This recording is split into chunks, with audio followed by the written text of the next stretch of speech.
Before anyone paints it in romance or resentment, the machine needs to stand alone on its wheels and be named for what it is. The Studebaker US-6 is a 2.5-ton class military truck designed in the United States for one task above all others: to lift a war on its back and carry it over ground that hates machines.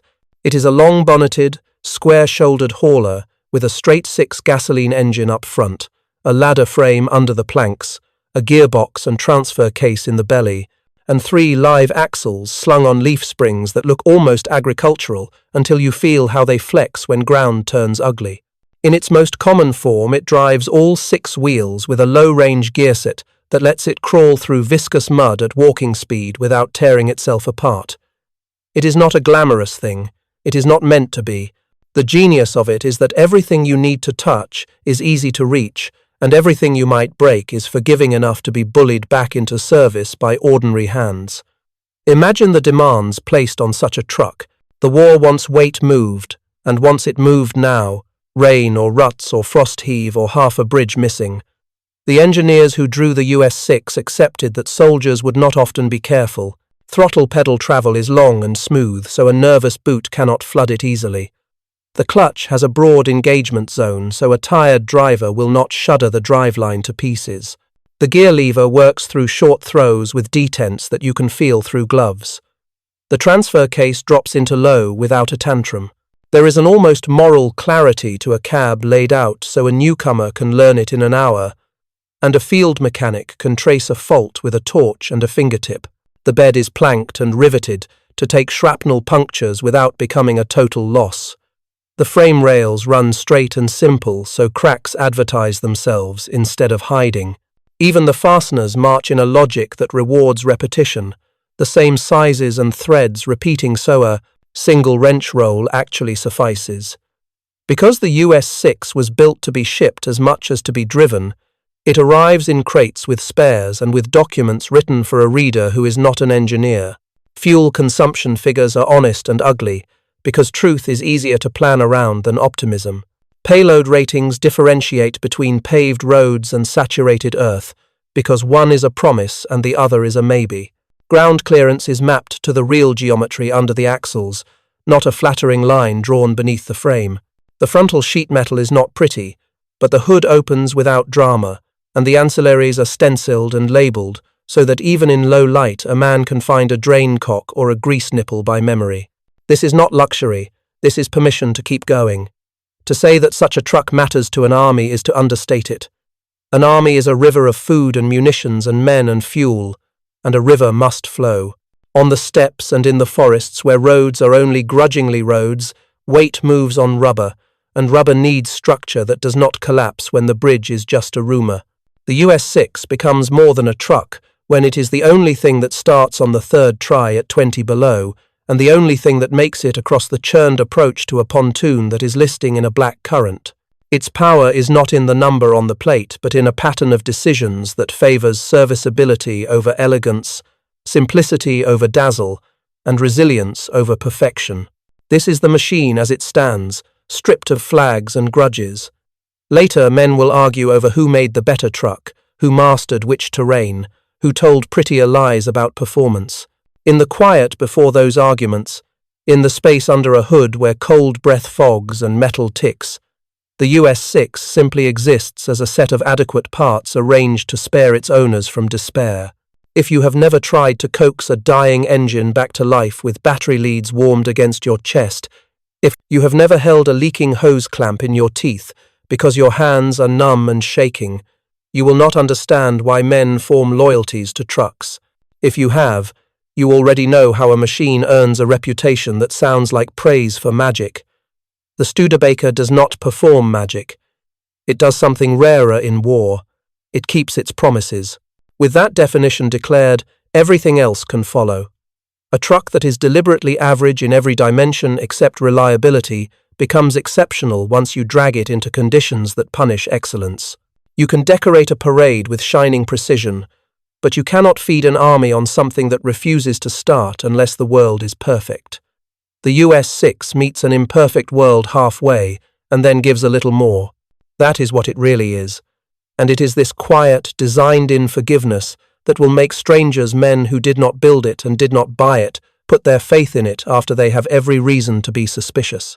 Here, at the beginning, it is enough to remove the drama and say what the machine is and what it is for. The story will earn its drama later on muddy tracks and frozen mornings, when the difference between theory and practice is measured in whether a column reaches a battery before its last shells are gone.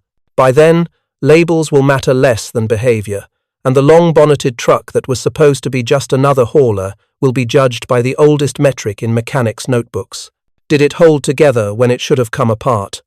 The Studebaker's answer, again and again, is yes. No machine chooses its flag.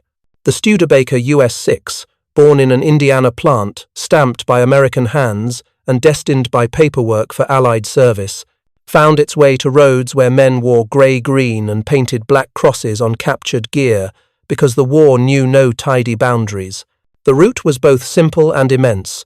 Crates and convoys and ships, schedules written in ink and adjusted by weather and submarines, rails that unspooled across continents, river barges shunting cargo to depots, and finally the hard, tired hands that lifted tools in a yard 1,000 miles from where the crate was nailed shut. When the trucks arrived, they were translated into another language by need. Manuals got thumbed and stained, labels got penciled over, and a machine that might have carried flour and fuses under one set of stars now hauled the same under another.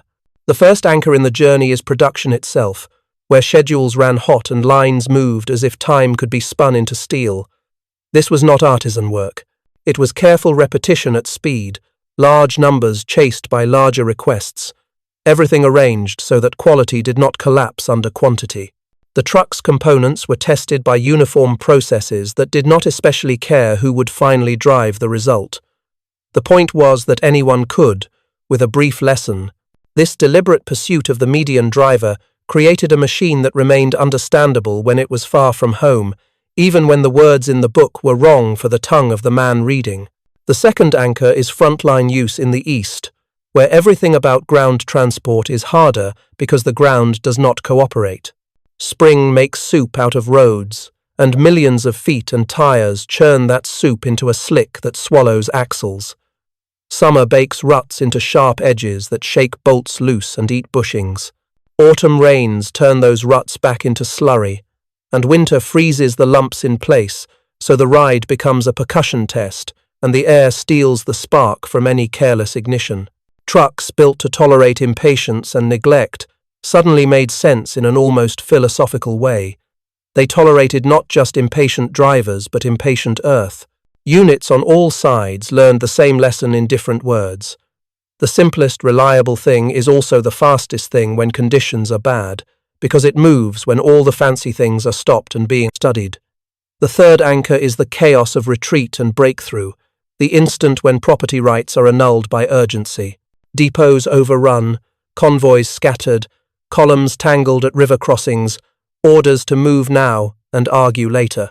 In that space, trucks are abandoned for lack of fuel or because a gear tooth sheared and nobody had the right spare in the right box. A running machine with a half tank and a bed is too valuable to ignore. Men who had cursed the hardness of their own seats climb into foreign cabs and discover that levers look like levers and pedals look like pedals, whether they were stamped in South Bend or Stuttgart. A captured vehicle gets chalked with markings, logged with its basics, and put to work while someone more official decides what to do with it. The only passport that matters is whether it will run. Some of these captive adoptions are brief. The line moves again, or the clutch goes without warning, or the wrong fuel, poured because the right fuel is elsewhere, knocks the life out of the engine. Some adoptions last. A motor pool that keeps good habits teaches that habit to the machine. Grease goes here and here at these intervals. Plugs need to be pulled and read. Belts can be tensioned with a two-man drift and patience. Batteries like to be kept warm, and a blanket is as much a tool as a wrench when the mercury is low. The Studebaker, designed to respond to minimal care, begins to build a reputation among men who have no reason to be generous. In the book, it is a truck. In the yard, it is the thing that always seems to have one more start in it. That is how a black cross arrives on an American hood. It is not a betrayal so much as a tribute to usefulness. In that paint stroke is an admission that the war has no time to be doctrinaire about provenance. The practical ethics of a mechanic confronted with a column that must move are the same no matter which oath he swore. He will hoist what lifts, wire what carries current, bolt what needs, bolting, and drive what goes. He will paint what needs painting, so the men at the roadblock do not shoot at him by mistake. The truck, indifferent to politics, will take the paint as it took the grease and present itself for work. From that moment, the story changes complexion. The Studebaker is no longer a rumour from the other side. It is a daily colleague judged against familiar yardsticks. Does the frame rack under a diagonal load? Do the spring packs settle after a few hard weeks? Are the kingpins thirsty? Do the brakes fade on long grades or hold enough to keep a toe honest?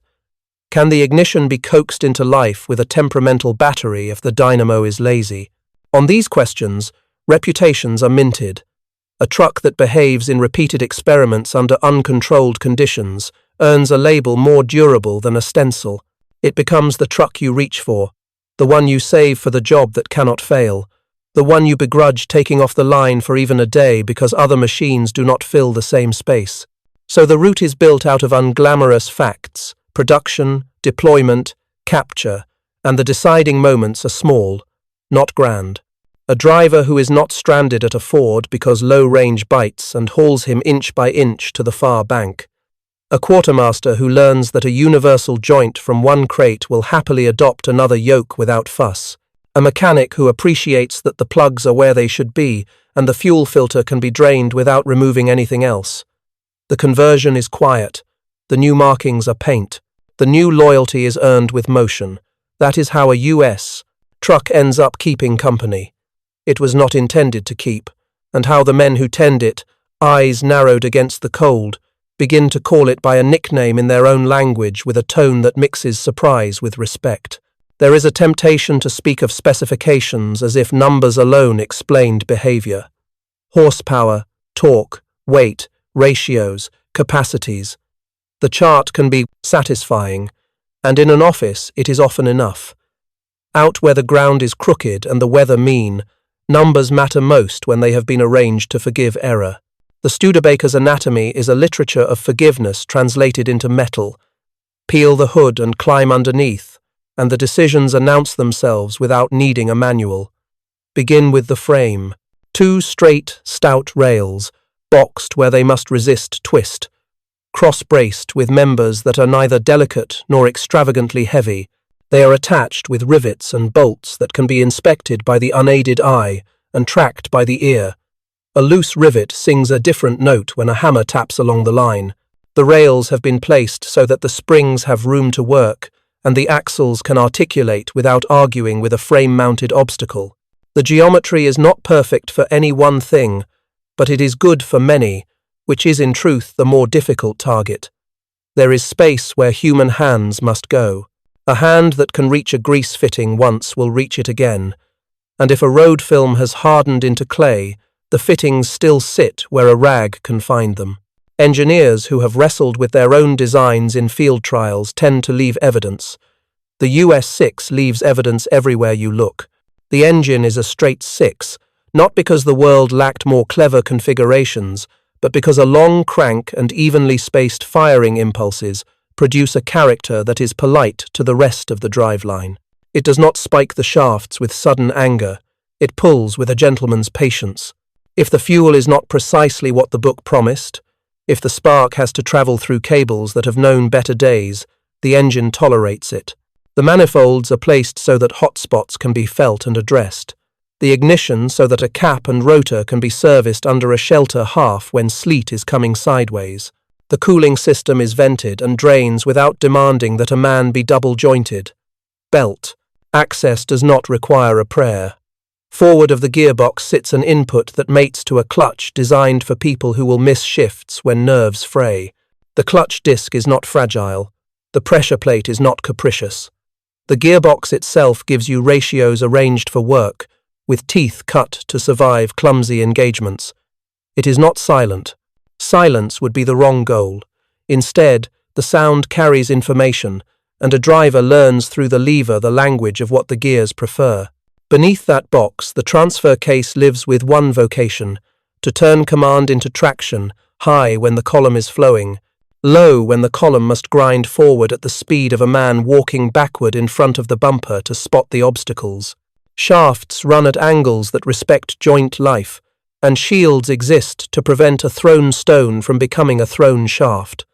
The axles are live and honest. They are not made as jewels, they are made as tools. The differential housings are accessible. The breather lines do not dive down to a place where water will chase them inward. The spring packs have extra leaves compared to the most optimistic weight scenario, because optimism is not a maintenance plan. Shocks are not hidden. Brakes can be adjusted without invoking a curse invented just for that corner. When mud cakes everything, the truck does not become unknowable. Up in the cab, the story repeats. The gauges include the ones that matter, and they are legible when your breath fogs the lens. The choke and throttle are not decorations. They give the driver a say when the temperature and fuel quality conspire against him. The floorboards do not require a pry bar to lift if you need to tap a linkage with a wrench to persuade it. The seats are not comfortable in any civilian sense, but they put the driver where he can see the front corners and feel the front wheels torque through the column. Good posture for awareness beats cushion. The windshield opens enough to clear fog and let a man read the world without turning the inside of the glass into a skating rink for condensation. Serviceability is not an abstraction. It is a set of small mercies multiplied across thousands of hours. A drain reaches your pan without dribbling filthy coolant into the one place where it will rot the loom. A filter unscrews without requiring removal of an unrelated component. A plug will come out without stripping its threads, because the designer chose a thread that tolerated ham-handedness. Electrical runs are not mere afterthoughts. They avoid hot corners and chafe points. The charges for these graces are real. The truck weighs what it weighs and drinks what it drinks, and sometimes feels agricultural next to something more refined. But in return, it asks only that you show up. It does not demand worship. Talk to mechanics, and you learn quickly that the best design is not the one that never breaks. The best design is the one that, when it inevitably breaks, tells you where and lets you fix it without inventing new theology. The Studebaker is eloquent in failure. A bearing going dry will tell your fingertips before it seizes. A belt whining can be measured in tension that you can put back with a bar and a good eye. A misfire asks you to listen for which cylinder is sulking, and rewards you for knowing the firing order because the wires are rooted where the logic of numbers makes physical sense. There is dignity in this. It respects the intelligence of the working man by not making him guess what a designer never had to maintain. That sum of decisions is why it will feel indestructible when it is only humanly resilient. If you do the small things often, it will return the favor by not surprising you with large failures. When material runs are inconsistent and tolerances widen because the line is hustling, the design's intrinsic generosity absorbs the variation. When the driver is new and the winter is old, the controls permit mistakes that would turn a fussier machine into a dead weight. When supplies thin and you substitute something that is near to the right thing, the truck does not punish you with immediate catastrophe. That is the anatomy that matters. On a good day, any machine will carry you. On the days that are not good, this one helps you help it. The yard had that sound all war yards pick up after a long campaign. The flat clank of tools on metal, an occasional shout chopped short by cold air, the drip of snowmelt off tarps punched into hammocks by last night's sleet. Someone had chalked a grid of initials and dates on a stripped hood, propped like a blackboard against a stack of split rims. It was a ledger of small victories and overdue jobs. In the far bay, where a shelter half flapped and pestered a bent antenna, a long-nosed truck sat with the kind of patience only machines have. It had the feel of a stray dog that had figured out it would be fed here. The markings on the doors were fresh and uneven. The badge on the grille was not. 3 mechanics walked around it, the way men walk around a horse they do not yet know how to approach. They had their own priorities, written not in regulations but in the habits of the hands. One man reached for the door and judged the hinge by the sound it made in the first inch of travel. Another went to his knees in the slush to see what the front spring eye looked like. The third wrapped knuckles along the frame and then pressed the pad of his thumb against a rivet head to feel whether it sat proud or flush. It was a ritual of sorting the known from the unknown. The truck offered a hood latch that did not resist, and a hood that rose without needing 2 men and a pry bar. That was the first signal. Underneath, it was foreign only in the accents. The straight six looked like a straight six looks when built by people who know they will have to service it often.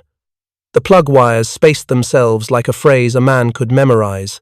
The carburetor sat where hands could get to it without dislocating a shoulder. The oil filter was a thing you unscrewed, not a dare. One of the men, the oldest, said nothing but fetched a rag and wiped the tops of the plug boots. Even the screw heads were enough like the right pattern that his screwdriver bit and held. He glanced over his shoulder at the other two with a half shrug that meant this might go better than expected. They did not have the right book. They had a translated leaflet someone had traded for a handful of cigarettes, and they had intuition trained by years of arguing with obstinate fittings in cold places. The battery was down but not dead. The fuel smelled clean enough to chance. They bled a line at the carb, closed it with fingers that were already losing feeling, and agreed with their eyes to try it. The first turn of the starter sounded willing but too slow, thickened by oil that had slept in the cold. The second turn had more life, because the crank freed itself slightly. On the third, with a breath held and the choke teased in and out like coaxing a child to drink, the engine tried a syllable and then another. There is a particular pitch an engine finds when it means to live. The truck found it and held. Running does not mean ready. They listened. One heard a belt scuff. Another marked a whisper from a bearing that would want grease soon. The third sniffed for fuel and decided nothing was leaking where it would catch. They let it idle against the cold and watched the gauges move from despair toward ordinary. The old man tapped the glass of the oil pressure with one knuckle. It climbed as if embarrassed to be late. The water temperature crept up. The amateur told them the dynamo felt cheerful enough this morning. The truck took its own inventory through the needles, and then fell into the rhythm of an engine that would prefer to be moving. They did not take it out empty. An empty bed lies. They threw in crate after crate until the springs flattened to the honest arc of a loaded truck. Ammunition, boxes slid against each other and settled into a chorus of wooden throats. A coil of tow cable thumped under the bench and tried to find its way back to the floorboards. The driver's seat cushion, such as it was, accepted a man in a coat gone shiny at the elbows. He found the pedals with those half steps of a foot, remembering unfamiliar geometry. He tried the first gear and found where it waited for him. The others climbed into the bed and hammered on the cab roof with the flat of a palm when they were steady. They wanted to feel how it walked before they would trust what it said. Out of the yard, the track pitched and asked questions. Snow had softened the topsoil into a pudding with a crust on top. The ruts were not aligned. Whoever had gone before had aimed at his own idea of the best route.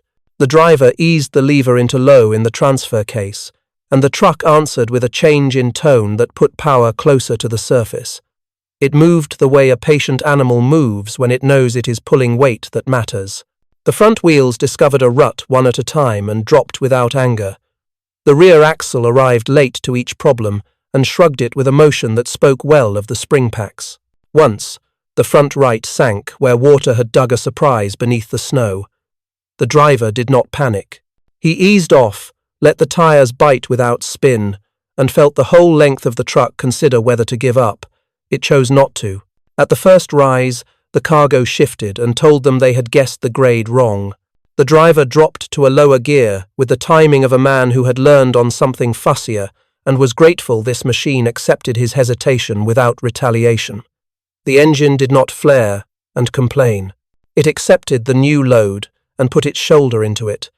At the crest, one of the men in the bed crouched and pressed a palm to the bed plank to feel vibration. It was the kind of thing a mechanic does when he cannot see the angle of the drive shaft and wants to know if the joints are angry. They were not. Half a kilometre on, a patch of corduroy road attempted to rattle the truck to pieces. Something else would have learned a new rattle right then and kept it permanently. The Studebaker shook, then settled, the springs finding their cadence. When they brought it back to the yard, they were not happy so much as relieved. Relief breeds a quiet form of respect faster than joy can. They backed it to a bay, set the brake, and stood listening to the ticking of metal as it cooled. The driver wrote nothing. The middleman reached for a grease gun, and the old man, finally letting his mouth catch up with his mind, said that they had better see what the hubs wanted before the next run. He did not say it the way a man condemns a stranger. He said it the way you speak about a member of the crew who has pulled weight and therefore deserves attention. He wrapped his scarf tighter, wiped his hands on the same rag he had used on the plug boots, and went to find more fuel. They did not declare it indestructible that first afternoon. That word belongs to hindsight and to ledger books filled with the numbers of departures and returns, hours up and hours down, jobs made and jobs missed. But the shape of the verdict was already there, tucked in the way the truck forgave a clumsy downshift, in the way the chassis took a rutted apology for a road and did not break a vow, in the way the engine shrugged at fuel that had been stored longer than wisdom would advise. Trust accumulates like that, a thin layer after each run, until one day the word is used without irony. What they had, on this first contact, was a solid beginning and a sense that the machine would not betray them if they did their part. In a yard where betrayal was common and forgiveness rare, that was a miracle of the most practical sort. They loaded it like they meant to find the truth the hard way. Boxes of mortar rounds went in first, each one handed up with the quiet care men reserve for things that answer back if dropped. Then came fuel tins, their sides dented into maps of past mishandling, and finally canvas-wrapped rations lashed against the headache rack. The bed settled to an honest curve, leaf springs flattening without looking hunted. Steam lifted off boots and off the truck's warm bonnet in the weak Sunday. The old man climbed into the passenger seat with a notebook tucked into his coat, not to impress anyone but to trap details before they evaporated. The driver touched the choke as if the lever might take insult, breathed on his fingers, and brought the engine up with a start that sounded like a man clearing his throat before a speech. Out beyond the yard, the track did not bother with pretense. It climbed as soon as the fences ended, a low rise matted with churned snow and black earth that shone like old iron. The driver eased the lever into low range and let the clutch out slowly, a ritual of moderation that the truck met with the soft, deliberate push of torque, migrating through shafts and joints like strength through muscle. There was a moment in the climb when the front axles stopped talking and the rear did all the work, a pause that on another truck would have turned into a rut-polishing surrender. Here, the cab tilted, the bed creaked, and then the nose tipped forward as the front tires found a lip of grip and hauled. The old man wrote one word and underlined it twice. Bite. On the level, the driver experimented, listening with his hands more than his ears. He let the revs fall lower than he would have dared in a fussier machine, then took a measured breath and shifted up with a pause that would have produced a grinding protest on a gearbox, allergic to hesitation. The lever moved home as if relieved to be wanted, the teeth finding each other with a firm handshake instead of a fight. They carried pace until a drainage ditch caved the verge and threw one wheel off camber. The truck did not skitter. Spring and axle, negotiated like old colleagues, the bed rolling slowly enough that the crates did not find a new geometry in panic. The driver kept his boots steady and felt through the wheel the clean, unambiguous language of a front end that puts information in your palms instead of confetti. A hill waited where the track narrowed between two stands of birch. It was not steep, but it was slick, packed by sleigh runners and then polished by tires. The driver reached for second, caught himself, and stayed in first, unwilling to trade certainty for elegance. He fed throttle like feeding a nervous horse. The truck's voice deepened and then steadied. Midway up, the whole load shifted half a handspan and cracked the air with a single communal complaint. A lesser frame would have answered that crack with a dozen new creaks and one permanent twist. The long rails took the news without drama, the crossmembers sharing the insult the way good friends share a debt. At the crest, where the track broke into frozen corduroy, The cab shook hard enough that the old man's pencil danced against the paper and made an accidental star. He did not erase it. He noted instead that nothing new rattled a sign as persuasive as any gauge. They turned toward the creek, where the ice wore the color of lead, and the banks were a palimpsest of wheel scars and boot slides. The driver stopped, stepped down, and kicked at the crust along the approach. The ice replied with a muted, unfriendly sound. He came back, looked across the bonnet, and said nothing. The old man nodded, which meant try it with respect. Low range again, first gear, a creeping descent with the occasional press on the brake that was more suggestion than command. At the water's edge, the front wheels nosed through a skin of ice into black liquid that smelled of iron and leaves. The belly of the truck shrugged as the cold lapped up, and the flow sloughed around the tires. With a breath, the driver advanced, the engine's tone unchanged, the exhaust, writing brief messages into the air like someone stubbornly practicing letters. On the far bank, the tires exaggerated their blocks with mud and broke free to find purchase. The bed shuddered as a crate resettled. The driver looked sideways without turning his head, a glance that asked whether they should call that good. The old man said to keep going. He wanted a climb with a tree root half exposed and a rut that tried to twist the chassis apart. They found one within a minute because the land obliged. This time the driver tried second against his better judgment to see if the truck would tolerate a little hubris. It did, barely, telling him through a faint vibration in the column that he had asked a poor question and been given a merciful answer. He put it back in first before the mercy wore out. They made a loop that gave them everything a day could offer except heat, a stretch of wind-scoured meadow where the crosswind tried to take the bed sideways, and the truck answered by hunkering down on its springs instead of becoming a sail. A slewed detour around a dead tractor where the front axle had to climb a berm, laced with roots that scratched the sidewalls but never bit through. A steep pitch down to a ford with a lip that promised to smack the bumper and then didn't because the overhang was honest and the approach geometry sensible. At each test, the old man frowned the way a man frowns when the results keep confirming his suspicion that he might be out of criticisms worth bringing to the table. Back at the yard, the driver shut it down and the silence spread. They stood, the three of them, listening to the metal's thin ticks and to their own lungs trying to decide whether to cough. The old man closed the notebook and put his palm on the bonnet as if he were blessing someone. He said that the driveline felt over-spec'd for the rated load, which meant the ratings were conservative in ways he liked. He said the gearbox was not a delicate thing, and the transfer case asked only to be respected, not appeased. He said the axles listened to the ground rather than argued with it. The driver, who preferred smaller words for the same truths, said it didn't make him nervous, and in that sentence lay the highest praise he knew. What remained were the edges and the time. Edges meant the things a shakedown cannot reveal in a single circuit. How the bearings would speak after a week of cold starts. How the frame would look after days of diagonal loads and hard braking on greasy descents. How the plugs would tolerate bad fuel, and whether the generator would keep its temperament when it had to charge a reluctant battery by lamplight. Time would adjudicate those questions. For now, the shakedown had done its honest work. The truck had carried the weight the war wanted carried, through ground that wanted it dropped, with a manner that calmed the men responsible for the carrying. They looked at one another and did not say indestructible. They said tomorrow, and meant the same thing. They did not let praise run ahead of inspection. The next morning the tarps went down in a square like a sailor's bedroll, the corners pinned with whatever the yard offered. A brake drum here, a crate of cotter pins there. Tools arrived in the arms of a boy who was trying to grow into a man's gait before his legs were ready. He set the roll down with ceremony that made the old man's mouth tighten in a private smile.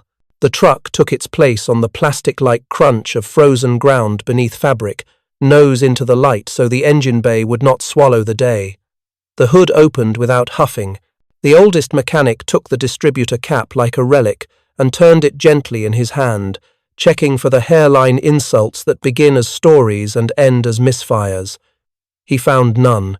The rotor's edge showed wear but not anxiety. Wires tracked to plugs in, runs so direct a finger could count them without crossing back. He laid out the tools for a compression check, not because he expected a surprise, but because the ritual keeps men honest, one cylinder at a time. The numbers landed where a mind that loves engines wants them, not marched like soldiers, but clustered close enough that no one drew a breath of worry. Tolerances, he grunted, half to himself, half to the engine, in a tone that could have been praise or warning depending on how you knew him. Underneath, with the light angled low, the frame told its character. Cross members sat square and earned their keep, not just there to stiffen, but to carry the loads tide to tide. Rivets were peened like bright coins, none visibly walking out of their homes.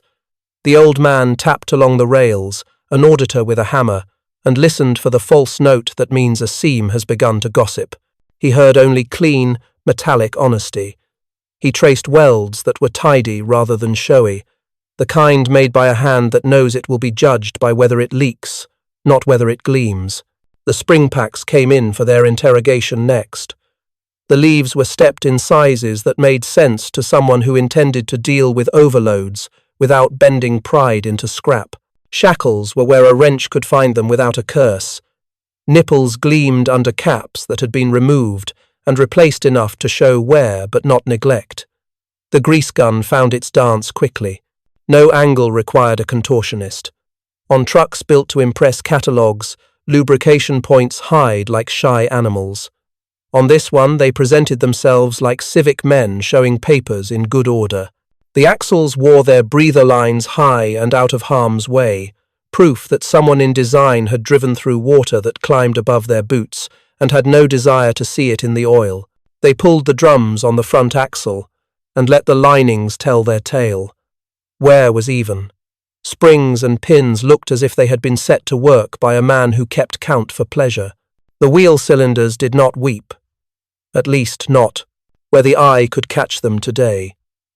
The old man dabbed the edge of a piston with a touch of brake fluid as a charm against the cold and turned to the steering linkages. There, too, the joints allowed a cigarette's thickness of movement and no more. If there was a complaint, it came from a boot that had begun to crack along a seam and would need replacing before grit made a marriage with grease. He chalked the note on the inside of the wheel arch because chalk outlasts memory in cold. The boy fetched the drain pan, and oil slid out with the lazy confidence of a fluid that had worked but not degraded into tar. There was metal in it, there always is, but it glinted like dust, not like a promise of failure. The sump plug came free without stripping, which in a yard like this is a small benediction. The filter showed its face without requiring an oath. They pulled it, cut it open, and read the pleats as if they were the lines of a hand.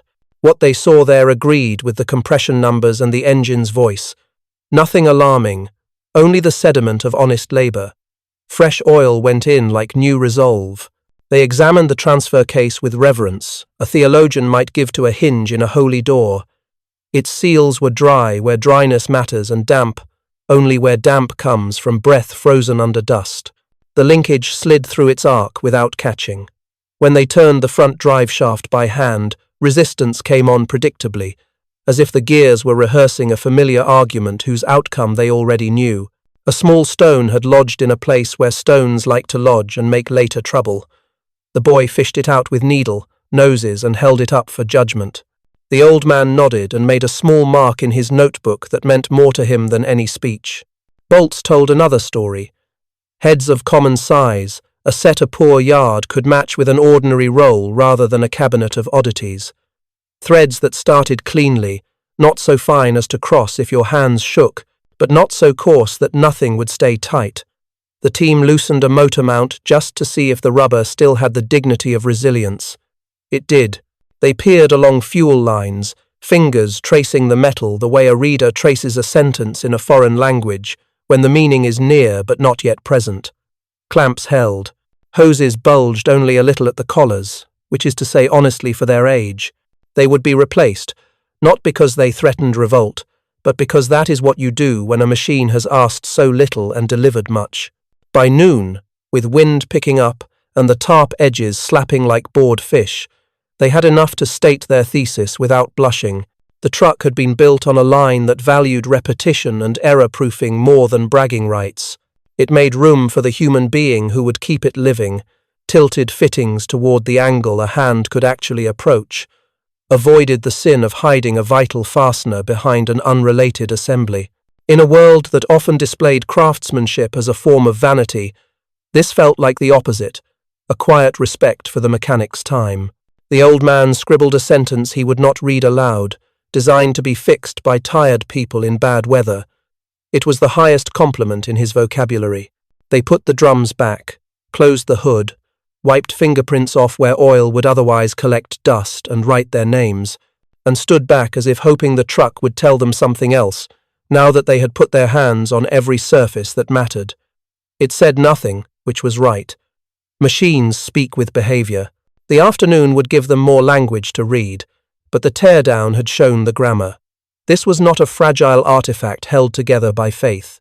It was a tool made by people who understood that war turns perfection into a liability and serviceability into a virtue. Put another way, it was ready to forgive again tomorrow. A machine's character is the sum of its parts, but a reputation belongs to a system. In the field, indestructible is a word men use when they have stopped counting the favors a machine asks. Often they are not praising metallurgy so much as the way the wider world conspires to keep that metallurgy in motion. In this yard, where accounting lived on chalkboards and in the back of the mind, the patterns emerged early. Crates matter. Not romantic crates, but the ones that arrive with fittings arranged in a logic that allows a cold hand to find the right thing by touch. The captured Studebaker did not bring along the line that made it, but it carried the memory of that line in the standardization of its needs. The men learned quickly that spares from one truck would calmly adopt another's job if asked. A universal joint did not insist on the original yoke like a jealous lover. A belt, forgivingly stretched to accommodate a pulley with a scar. Fasteners of a few common sizes mounted most of the important pieces. Losing a single wrench did not turn a repair into a scavenger hunt. Documents mattered too, even when the words were not in the right language. The diagrams spoke without grammar, arrows and exploded views that put the nervous confidence back into hands that would otherwise guess. Where the leaflet failed, the design itself filled in. A filter where a filter should be, a drain where a drain must be, wires bundled where heat would not bully them. In this way, the narrow supply of correct nouns, spark plug, gasket, bearing, was expanded by a design that tolerated closeness more than it demanded exactness. The truck would take a near enough fitting and allow itself to be persuaded into functioning without sulking. That does not make a legend. It makes a ledger full of uptime. Legends grow out of ledgers. Fuel, the tyrant of every motor pool, bent to the design more than the design bent to it. The straight six, with its even cadence and modest compression moods, accepted suboptimal petrol with the kind of weary grace that saves a column. Carburation designed for mass production, with jets you could actually reach and adjust, meant that a bad batch was an annoyance, not a catastrophe. A fussy, high-strung engine makes smooth power on parade grounds. A patient, long-stroke six makes grubby power on a road that isn't one. Patience is a logistical asset. Every kilometre that did not require a tow was a victory for supply. Contrast sharpened the picture. In the bay next door, a handsome lorry with a complicated fuel system had become a wallflower, waiting for the one exact part that made the difference between a vehicle and an ornament. Men are practical creatures. They do not stand long next to a problem that cannot be punched into submission with the tools at hand. They migrate to the machine that yields. The Studebaker caught more eyes and more hands, simply because every hour spent on it returned more hours on the road. That is how favoritism grows into policy without a memo ever being written.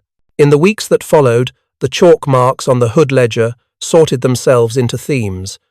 The truck went out, came back, asked for grease and a belt, went out again. It accepted a substitute hose while the right one was on the list, and turned the list into ambition rather than desperation. It taught the boy where to stand so the fan wouldn't nick his knuckles when setting tension, and taught the driver how to hear the difference between a harmless whine and a bearing announcing next week's work. These small lessons compound. When a machine meets you halfway, you show up more often, and the showing up is what keeps it out of trouble. In that sense, Indestructible is a reflection in a mirror. The truck is forgiving, so the men forgive their own fatigue, and together they avoid the cascade of neglect that ruins equipment faster than any battlefield. Even the way it carried a load simplified the day. A frame that did not twist itself into sulks kept alignments in line, which kept tires from wearing into one-trip ruins, which kept the spare rack from emptying at the wrong moment. Brakes that adjusted without holy vows kept drums round, which meant the steering did not develop a shiver that put fear in a driver on a downhill with a river waiting at the bottom. The psychologically indestructible machine is the one that reduces the number of times a man has to decide whether to risk a thing. Reduce decisions and you reduce bad ones. That is logistics wearing a blue coat instead of a white one, but logistics all the same. None of this denies the metal. It is a good frame, a decent engine, a sane gearbox, axles that do not hide treachery. But the secret lives higher, in an invisible network of decisions made long before the truck met these men. Design that celebrates average skill, manufacturing that keeps variation inside a pen where it cannot bite, shipping that prioritizes assemblies that will come apart and go back together without theater. When all that arrives in a yard like this, the men look at one another over their mugs and, lacking the vocabulary of policy, choose a simpler word. Indestructible, they say, and raise the mug a little in the direction of the bay. Stories travel faster than trucks. Long before the captured Studebaker had earned its space in the yard, opinions arrived with men who had not yet touched its fenders. A driver from another company declared from the doorway that these American crates were thin-skinned creatures that rattled themselves to pieces if you looked at them hard. A corporal leaned on the door jamb and announced that using butte vehicles was a flirtation with bad luck, that spares would dry up, that petrol would never match the appetite, that the first real freeze would expose whatever charm the novelty had. Even the boy, emboldened by gossip, asked whether a truck built for quantity could ever be the equal of the elegant machines he had been taught to admire. The reality did not argue back with a speech. It made coffee and waited for men to sit. The thin-skinned charge wilted the first time a heavy crate slid and struck the bed with a thoughtless slam and left a dent but no crack, a scar that looked like experience rather than a wound.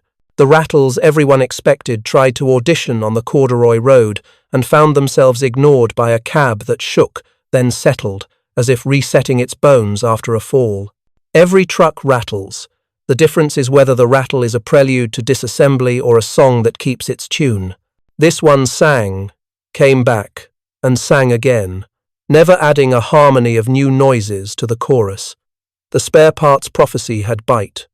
It is never easy to keep a foreigner fed, but the design's willingness to accept near enough as good enough turned a condemnation into an inconvenience. A bracket bore a fraction, a hose trimmed and double-clamped, a bearing packed and seated against a race that had lived a different life before today. Men who had grown up listening to lectures about the sanctity of exactness found themselves confronted with a machine that performed a different kind of morality. Sufficiency as virtue. Precision has its place, and the yard gave it its due where it mattered. Brake adjustment, alignment, timing. But here the engine taught a quiet lesson in triage. If you keep the rhythm right, the song survives a missed note. Then there was the winter myth, the one with ice in its voice. The first real cold came down like a decision. The yard turned into a room where every surface kept a secret. Batteries told shorter stories, and metal tools found ways to bite fingers through gloves. The trucks did not care for any of it. But the Studebaker resented it less. The straight six, with its even fire and sensible compression, accepted a little coaxing and then, when the breath of fuel and air caught, held on like a man refusing to drop a rope. The choke worked like a negotiation, not a desperate bargain. Fuel lines sulked, but did not false freeze. Under a blanket coaxed around the battery and with a rag over the carburetor throat to encourage a warmer intake, the truck counted 3 turns of the starter and then lit. A neighbouring beauty with a reputation for elegance demanded a tow line and the kind of words you reserve for relatives you are obliged to invite but do not like. As for the accusation that captured equipment tempts fate, the ledger undermined it line by line. Fate visits those who give it their schedule. A truck that starts and stops when commanded, that carries its own weight without chipping a frame or loosening a kingpin, that accepts the attentions of average hands and rewards those attentions with motion, leaves less room for fate to insert itself. The men did not grow superstitious about the Studebaker. They grew methodical around it, because it validated method. Even the boy learned to keep a rag tucked into his belt for wiping off grease nipples before the gun met them, not because someone barked at him, but because the truck responded with the smooth satisfaction of a job done right. In time, the visitors stopped bringing their myths to the doorway and started bringing their questions. How does it pull in low with a full toe? Where is the breather routed? Does the bed plank rot at the bolt holes or stay sound? The old man answered without flourish, sometimes demonstrating with a finger on a component, sometimes by sending a doubter out with a load and telling him to come back with his own opinion. The driver, whose vocabulary of praise remained compact, would say only that it did not make him nervous in places where other trucks made him rehearse prayers. That sentence circulated like a proverb. None of this turned the truck into a saint. A pulley glazed and squealed one morning until the belt took a set again. A hub spat a whisper of grease after a long run and asked for a little more care than usual. A seat spring finally admitted defeat and poked a driver in a way he would remember while walking back to the barracks. But flaws are not refutations, they are signatures. The important thing about each was not that it occurred, but that the remedy was simple, and the truck carried on with its dignity intact. Myths prefer absolutes. Reality is a ledger that tolerates ink blots. By the time the season shifted again, and the yard's puddles reflected a longer sun, the narrative had settled. The American truck was neither miracle nor masquerade. It was a patient animal trained by engineering to forgive, backed by a logistics temperament that made forgiveness practical. The men did not revise their pronouncements all at once. They simply found that their days contained fewer arguments with metal and more work completed in the time allotted. The word indestructible appeared not as a banner but as a shrug, a way to say that the truck kept not dying when given chances to. In the mouths of mechanics, that shrug is higher praise than any speech. Cold is not just a temperature, it is a judge. It sits above the yard like an old magistrate, chalking up the cases while breath becomes ghosts in front of open mouths and metal contracts with small, outraged noises. The trucks line the fence as if waiting their turn to plead. Batteries that were cheerful at dusk wake in the morning with the slow, stubborn will of old men. Carburetors prefer to dream. Fuel grows thick and sulks at bends. On the first real morning of winter, the ice had laid its hand on everything, and the men walked as if the ground might argue with their boots. The Studebaker sat with the same patient expression it wore in autumn, frost tracing ferns along the glass, hood dusted white like flour on a loaf. The ritual began without speeches. A rag went over the carburetor throat to keep a whisper of warmth close. A blanket wrapped the battery, not as an indulgence but as respect for chemistry that doesn't hurry. The choke knob came out in a measured pull, never all at once. Too much and you drown the hope you just created. The ignition was a click with meaning, and then the starter turned the engine in that winter voice that promises to try if you ask properly. Once, twice, and then a tremor you could feel through the pedals as the mixture thought about being a flame. The driver did not plead. He adjusted a fraction, allowed the pistons to make their case, and the straight six caught, faltered, caught again, and then held. The first minute of idle sounded like the first footsteps of a man after a long illness, each breath an accomplishment, each second steadier than the last. Across the yard, another, more complicated truck demanded a second set of hands, a prayer and a tow. Its ego belonged to fair weather.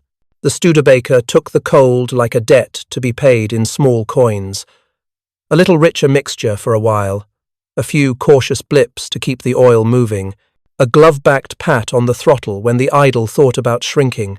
The old man stepped close and watched the needles ease toward ordinary, oil pressure climbing like a latecomer should, water temperature rising with the dignity of a kettle that refuses to scream. He set his palm on the valve cover and read the vibrations like a blind man reads a face, satisfied by the evenness, alert to the hint of a misfire that never came. Winter does not test only mornings. It tests the glide of linkages laden with frost, the honesty of seals, the breathers that must inhale air turned thin and bitter. On the road, tire rubber took a set that remembered the night and thumped until memory gave way. The truck rolled as if old bones had to warm before they would dance. The first braking on a polished lane was a conversation with friction that might say no. The pedal returned the truth. Linear, obedient, no hidden cruelty waiting underfoot. Steering that in summer felt chatty, now spoke in a deeper register, the column translating the language of ice into advice rather than alarm. Each corner became an agreement, not a dare.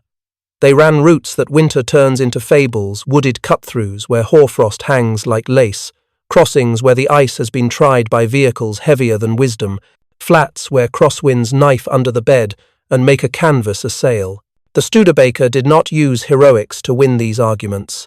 It used a memory of torque at idle, a comfort with low gear that makes walking speed a strategy instead of an embarrassment. On a grade where a polished surface could have humiliated a proud axle, the truck advanced the way a determined animal advances, haunches low, breath steady, refusing to waste power in flamboyant wheelspin. The men in back learned to bend their knees at the right moments. The driver learned when to look farther ahead than habit and when to trust the shape of the ruts. Heat matters when the world takes it away. Canvas and glass earned their keep only if the engine shared. In this cab the warmth was not generous, but it was present. A glove could be peeled for long enough to sign a chit or notch the ledger. Fingers would sting and then forgive. The demister did not keep the glass pristine, but the vents could be adjusted into truce. Little mercies accumulate. A wiper motor that does not quit when ice beads the blade. A latch that does not freeze itself shut and require hot water and curses to persuade.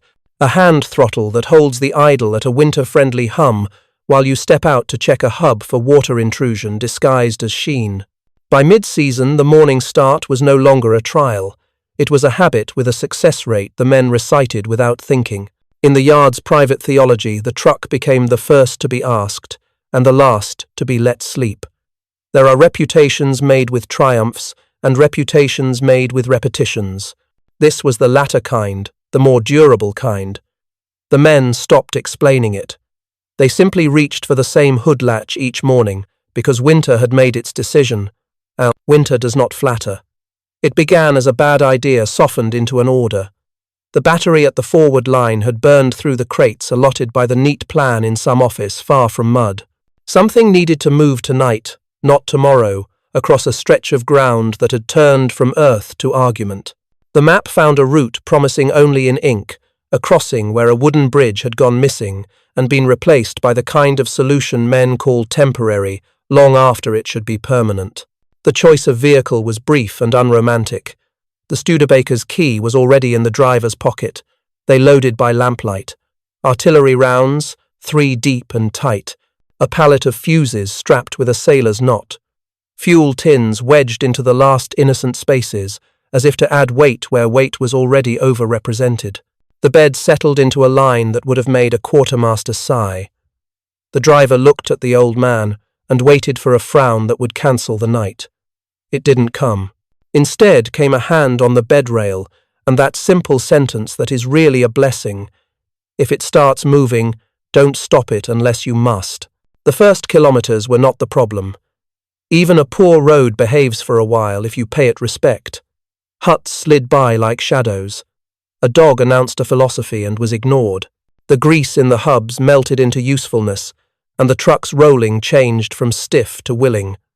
At the timber cut, the lane narrowed and the ruts became trenches. The driver found the notch in low range that makes ought to be impossible into, perhaps. The exhaust wrote steady, cursive in the cold. The bed creaked and then quieted as the load settled into its final grammar. The cab's glass caught the glow of the dash like a held breath. At the missing bridge there was a plan some men had made with shovels and poles, and a stubbornness that ought to be minted into currency. A low causeway had been thrown together with felled saplings and the remains of planking. On either side, the bank had been shaved into ramps made of good intentions and clay. The ice at the river's lip wore scars from earlier attempts, tracks that began bravely and then backed out with help from a tow chain. The driver stopped and listened to the air. The old man stepped down, walked the first meters of the causeway, and returned wearing the expression of a man who has asked a question and found the answer unacceptable but workable. In the cab, the plan was a prayer with steps. Approach straight, no abrupt steering once on the structure. Keep the revs too low to spin and too high to die. Trust the give in the planks to return your favor. The driver eased forward, and the truck obeyed. The first creak from below sounded like an insult, the second like a negotiation. Tires, 3 axles worth of blunt honesty, pressed into wood that was more faith than material. Midway, where everything flexes, the rear left found a gap and dropped a handspan. The whole load shifted with a communal gasp, and the front of the truck slewed. The driver did not jerk the wheel. He breathed, held the gear, and let the patient shove of low first pull the angle back towards straight. The bed complained once more, and then fell silent, holding its breath with the men. Over the crown of the far bank, the approach hid a root that had frozen into a knuckled fist. The bumper kissed it with a sound like a hard truth. Springs took the insult and returned it to the earth without interest. The truck climbed. On the far side, the track became a long hill cut into clay, now turned glass. Here the danger was not failure of structure, but the loss of momentum that leads to a long, embarrassing slide backward toward the river's appetite. The driver let the engine speak with that old language of talk at idle, a sentence every straight 6 knows by heart. Second would have been vanity. First was loyalty. A faint cheer from a belt announced the cold's last stand. A half turn on the hand. Throttle steadied the song and they went up. Only once did the machine reveal its mortality. A stone, sharp as an argument, bent a flange on the rim with a pang that could be felt through the wheel. They stopped just beyond the worst of the grade, noses steaming in the night. The old man and the driver climbed down and considered the wound. Another truck would have asked for a jack and a full dress ceremony. This one accepted a field correction, a cold chisel, a persuader of a hammer, a few concise blows that cured the bend enough that the tire ceased to rub. The boy who had ridden in back, hunched against the fuses like a penitent, brought the rope to re-cinch the last crate that had dreamed of freedom. The truck waited, motor ticking. The stars did not move. They made the top and then the run along the ridge, where the wind took liberties with the bed and tried to teach the canvas to spell disaster. The straps learned their lesson and held. The driver kept the nose where the road would be if the world were reasonable. He used the ditches like punctuation and the hedges like grammar, and the truck understood the syntax. When the battery's lights showed at last through trees that spoke in winter voices, the driver felt his shoulders loosen for the first time since the yard. Men came out with promises and questions. The old man answered neither. He tapped the bed, felt the load still solid, and said only to take the tins first and mind the ice. That is how triumph looks in a place where failure is not a story but a cost. On the way back, empty but not weightless, the Studebaker behaved like a veteran who has earned a good chair. The causeway creaked less, as if the truck's earlier passage had taught it confidence. The hill slid under the tires with a sigh. In the yard, when the engine finally quieted, the silence rang. The driver leaned his head back against the rest and closed his eyes for a count of 5. The old man scribbled a line in the notebook. He would not show anyone. It was not praise. It was a date, a route, a load, and a verdict. Should not have made it. Did. Reputations do not descend from posters or speeches. They are minted in logbooks and in the talk that happens over mugs gripped by cold hands. If a word as dramatic as indestructible ever earns a place in a mechanic's mouth, it has passed a series of exams that look like chores. The examiners are not generals. They are the driver who will not rehearse apologies in his head before every descent, the corporal at the spares cage who must think in interchangeability rather than catalogue poetry, and the old man who counts not miles but hours. Up against hours, down and does not lie to his own pencil. Drivers decide first, because they live with the consequences at speed. Their standard is not technical, it is bodily. If the machine makes them clench their teeth before a turn, if it surprises them with a new noise mid-grade, if it demands rituals that feel like appeasement rather than procedure, they mark it down and reach for a different key when they can. The Studebaker altered the driver's posture from guarded to attentive. It rewarded patience with obedience and forgave small mistakes that would have become lectures in other cabs. When a man returns from a run without a new story to explain, only a simple report to deliver, the word that grows in him is trust. Trust is the germ of the legend people later call Indestructible. Quartermasters weigh in with arithmetic nobody romanticizes until it fails. They track how often a truck returns for something ordinary versus something catastrophic.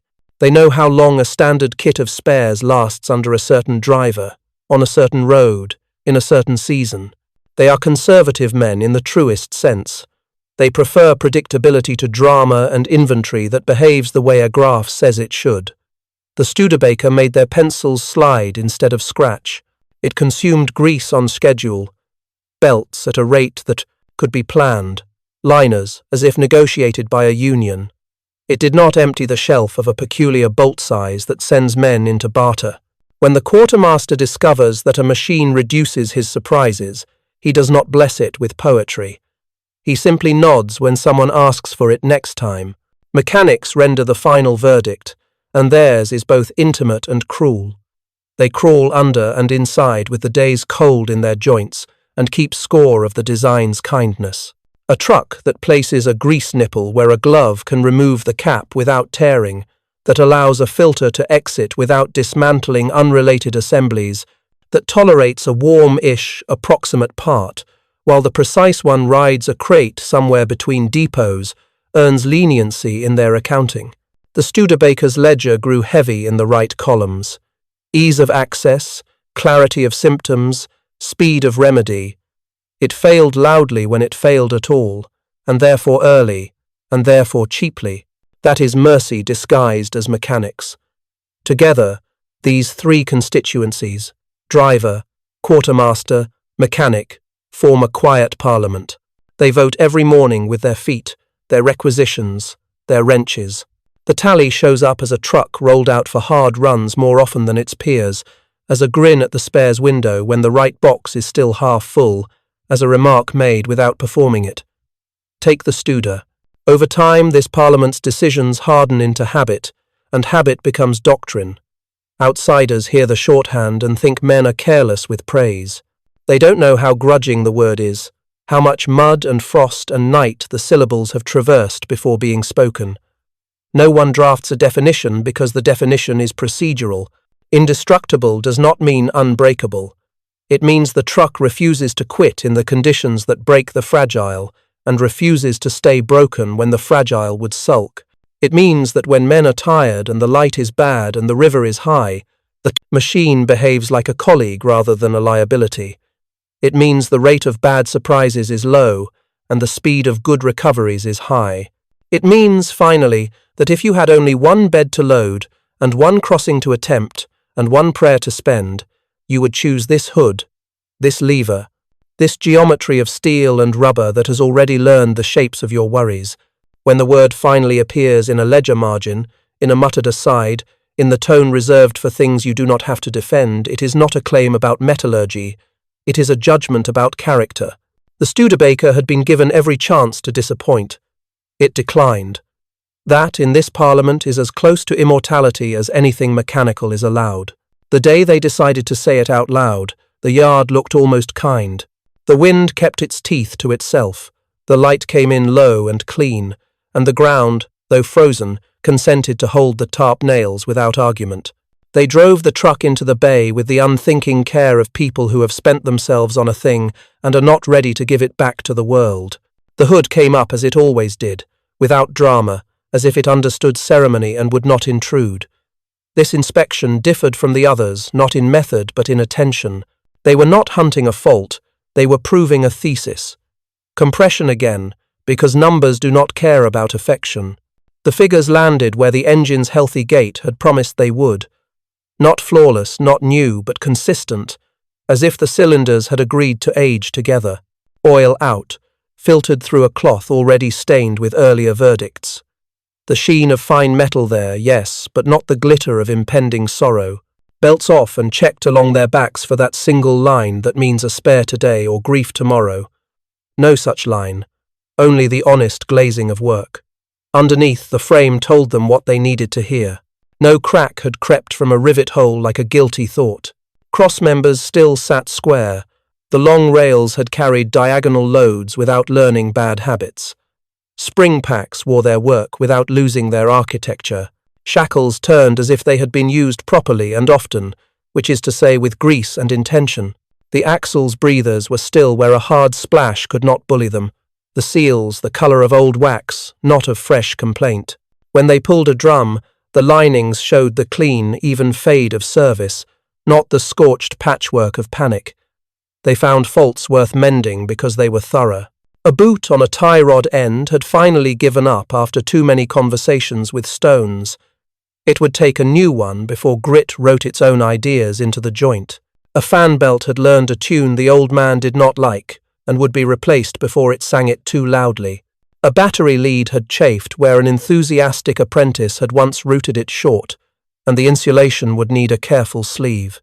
They chalked these on the hood with the plain language that had governed the work since the first day. None of it felt like confession. It felt like continuity. The last act was a road test, not because they doubted, but because endings deserve a scene. The driver took the familiar track out where the lane pitches and the trees lean in as if listening. He put it in low, not to show off, but to speak to the truck in the voice they had taught each other. The bed, empty now, creaked with the memory of loads that had believed themselves impossible. On the corduroy stretch, the cab shook and then settled, same as always, as if reminding them that the world remains imperfect, and the point is to move through it intact. At the ford, the water blackened again, and accepted the axles as if they had become part of the season's routine. The steering told him the truth about the surface. The brakes told him the truth about the descent. The engine told him the truth about itself. Still even, still patient, still ready. Back, under the tarp, they closed the book. The old man, who had been stingy with praise for as long as the boy had known him, said the word without looking around to see who might be listening. He said it in the tone a judge uses when the law and justice have agreed for once. Indestructible. No one applauded. The yard is not an opera. The driver's shoulders dropped, as if a long task had been finally named, and could therefore be put down. The boy touched the fender with the superstition of a new craftsman, and then pretended he had only been brushing off dust. What did they mean by it, really? They meant that the truck had refused to fail in ways that would have stranded men at the worst moments, and refused to stay failed when it did stumble. They meant that design had sided with human beings from the first pencil line. Accessible fittings, forgiving tolerances, parts that agreed to share work with neighbours when the exact replacements were late. They meant that a manufacturing philosophy had travelled intact across oceans and front lines. Build it so the average hands of average men can keep it going on average days, made hard by weather and war. They meant that, after weeks in which theory had been repeatedly invited to embarrass itself, practice had not. They wiped the grease from their palms with rags that would never be clean again, and wrote the small plan for the next morning on the chalkboard: boots, belt, lead, a half-day's work, and the satisfaction only chores can grant. The Studebaker lowered its hood with the same simple grace it had shown at the beginning. Night came on. Somewhere beyond the tree line, roads waited with their old tricks and new indignities. The truck would meet them in the same spirit and return in the same state, and the men who depended on this fact would sleep a little easier for knowing it. In wars and in workshops, words are cheap until they are not. Here the word was earned, paid for in starts against frozen oil and crossings that were almost stories and loads that should have stayed on pallets in safer depots. It was signed in chalk and oil and pencil and fatigue, and countersigned by a machine that, in its modest way, kept saying yes when every reasonable calculation said it had the right to say no. That is all indestructible means when spoken by people who fix things for a living. That is everything.